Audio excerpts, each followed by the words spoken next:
வணக்கம். இது நியூஸ் ஃபர்ஸ்டின் மதிய நேர பிரதான செய்தி. உங்களோடு இணைந்து கொள்ளும் நான் டில்ஷாட் தேவதாசன். முதலில் தலைப்புச் செய்திகள்.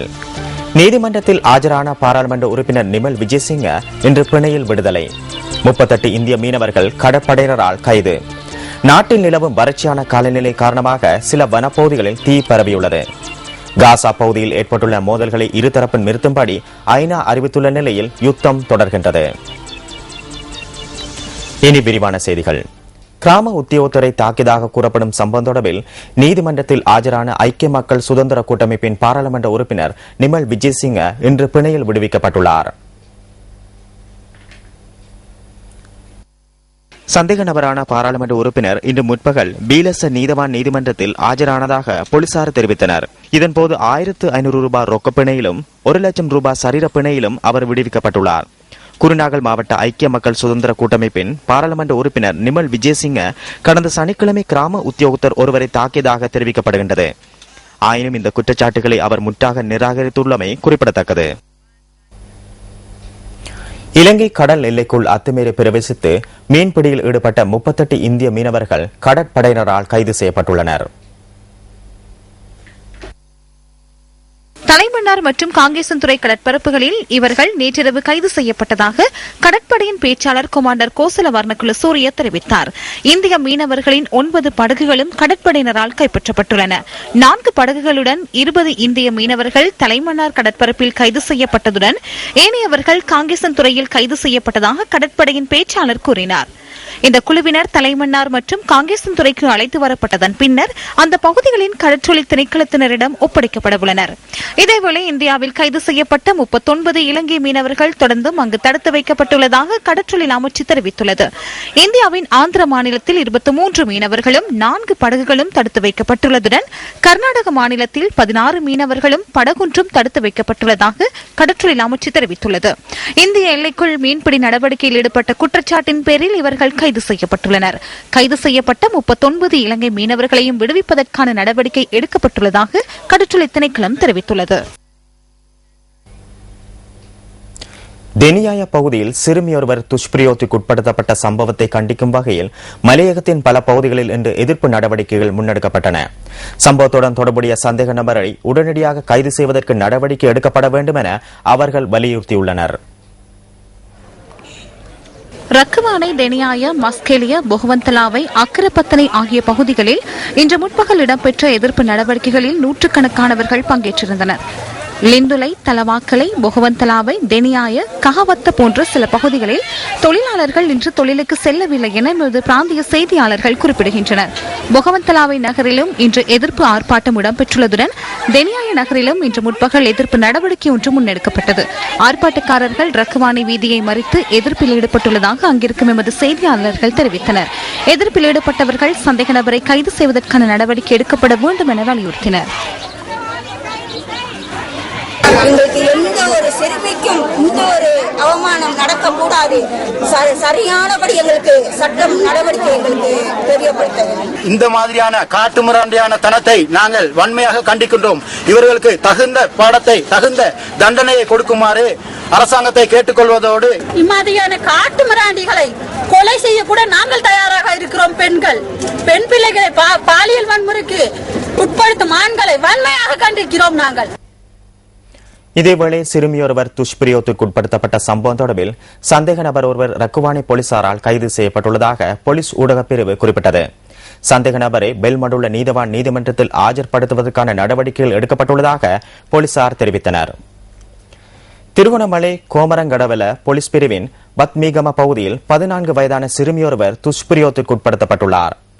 சிறுமியை துஷ்பிரயோகத்திற்கு உட்படுத்திய குற்றச்சாட்டில் ஒருவர் நேற்று மாலை கைது செய்யப்பட்டுள்ளதாக போலீசார் தெரிவித்தனர்.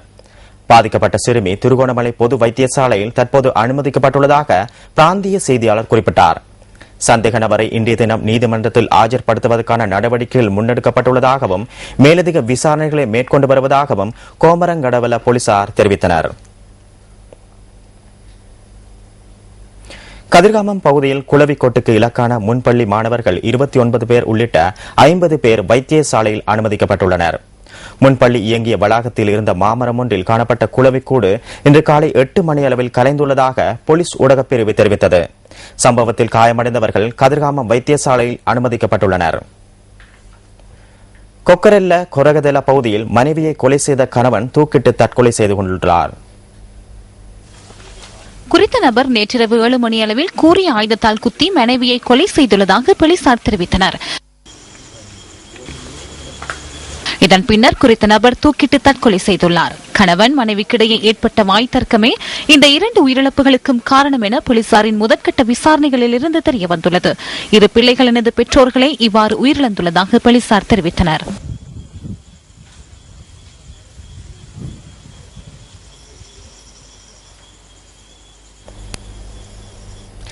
நாட்டில் நிலவும் வறட்சியான காலநிலை காரணமாக சில பகுதிகளில் உள்ள வனப்பகுதியில் தீ பற்றியுள்ளது. பதுளை, பிபிலை மற்றும் முனராகலை பகுதிகளில் தீ ஏற்பட்டுள்ளது. மதுளை ஹாலியல பகுதியில் 4 இடங்களில் தீ பரவிய சம்பவங்கள் பதிவாகியுள்ளன. ஹாலியல, உணுகொல்லவத்த, திக்ரல்லவத்த, அம்பகவத்த மற்றும் மகாவத்தேகம ஆகிய பகுதிகளிலேயே தீ பரவியுள்ளதாக எமது பிராந்திய செய்தியாளர் தெரிவித்தார். தற்போது தீ பரவி வருவதாகவும் இதன் காரணமாக சுமார் 100 ஏக்கர் அழிவடைந்துள்ளதாகவும் மாவட்ட இடர் முகாமைத்துவ நிலையம் தெரிவித்துள்ளது. பிபில பிரதேச செயலகத்துக்குட்பட்ட குருவிக்கொத்த கந்தையில் நேற்றிரவு பற்றிய தீ தற்போது பரவி வருவதாக இடர் முகாமைத்துவ நிலையம் தெரிவித்துள்ளது. தீ காரணமாக சுமார் 25 தொடக்கம் 30 வரையான ஏக்கர் வனப்பகுதி அழிவடைந்துள்ளதாகவும் தெரிவிக்கப்பட்டுள்ளது. இந்த மாதத்தில் மாத்திரம் பிபில, தொரபொத்த, நில்கல, புவாக்போலே மற்றும் அரங்கல வனப்பகுதிகளில் தீ பரவியமை குறிப்பிடத்தக்கது. முனராகலை, ஹிங்குருகட்டுவ, ரன்மிட்டி தென்ன கந்த பகுதியில் நேற்றிரவு 8 மணியளவில் பரவிய தீ இன்று முற்பகல் கட்டுப்பாட்டுக்குள் கொண்டுவரப்பட்டுள்ளது. முனராகலையில் இந்த வாரத்தில் தீ பரவிய சம்பவங்கள் 11 பதிவாகியுள்ளன. தனிப்பட்ட காரணங்களுக்காக வனப்பகுதிக்கு தீ வைக்கப்பட்டதாக மாவட்ட இடர் முகாமைத்துவ நிலையம் தெரிவித்துள்ளது. இந்த பகுதியில் நிலவும் வறட்சியை பயன்படுத்தி இவ்வாறு தீ வைக்கப்படுவதால் எதிர்காலத்தில் அபாயகரமான சூழ்நிலையை எதிர்நோக்க நேரிடும் என மாவட்ட இடர் முகாமைத்துவ நிலையம் தெரிவித்துள்ளது. இவ்வாறான செயற்பாடுகளை தவிர்த்து பொறுப்புடன் செயற்படுமாறு இடர் முகாமைத்துவ நிலையம் மக்களிடம் கேட்டுக் கொண்டுள்ளது.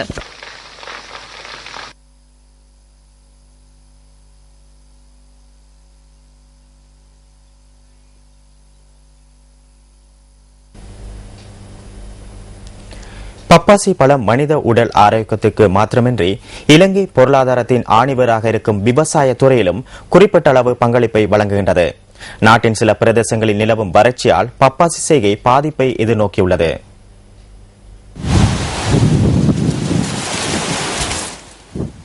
அமெரிக்காவின் அயன மண்டலத்தில் உருவாக்கம் பெற்ற பப்பாசி செய்கை உலகின் பல பிரதேசங்களிலும் மருத்துவ குணம் வாய்ந்த பல வகையாகும்.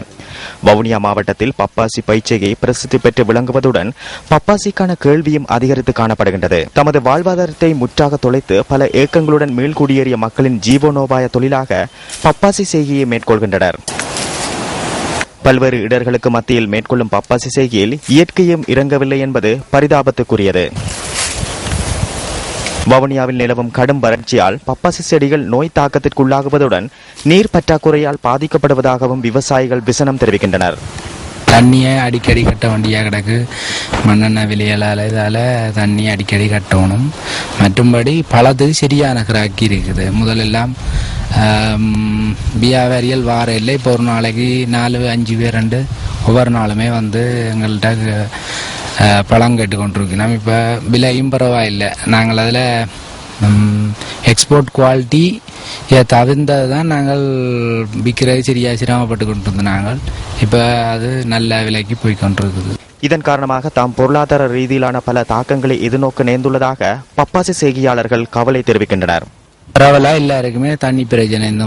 இந்த முறைக்கு சரியான தண்ணி பிரச்சனை. கன பேருக்கு பாரிய பிரச்சனை தண்ணி பிரச்சனை. அதுக்காண்டி கொஞ்சம் கூடுதலான தண்ணியை கட்ட வேண்டியா இருக்குது. வறட்சியில் டக்கு டக்குண்டு காஞ்சி போகுது. பப்பாசி எல்லாம் தரையில் காஞ்சி போகிறதால பிரச்சனையாக கிடக்குது. நோய் தாக்கமும் இந்த அழுக்கணவன் நோய் வறட்சி காலநிலைக்கு நல்ல சரியாக பிடிக்கிறதால கொஞ்சம் பிரச்சனையாக தான் இருக்குது. வெளிநாட்டு ஏற்றுமதியை கருத்தில் கொண்டு மேற்கொள்ளப்பட்ட பப்பாசி செய்கையானது உள்ளூரிலும் பெருமளவிலான வரவேற்பை பெற்றுள்ளது. தொடர்ச்சியாக நிலவும் வறட்சி பப்பாசி செய்கையாளர்களின் வாழ்வாதாரத்தை தடுமாற்றம் காண வைத்துள்ளது. இத்துடன் நியூஸ் ஃபர்ஸ்டின் மதிய நேர பிரதான செய்தி நிறைவு பெறுகின்றது. நியூஸ் ஃபர்ஸ்டின் மணித்தியால செய்தியை 2:25 எதிர்பாருங்கள். வணக்கம்.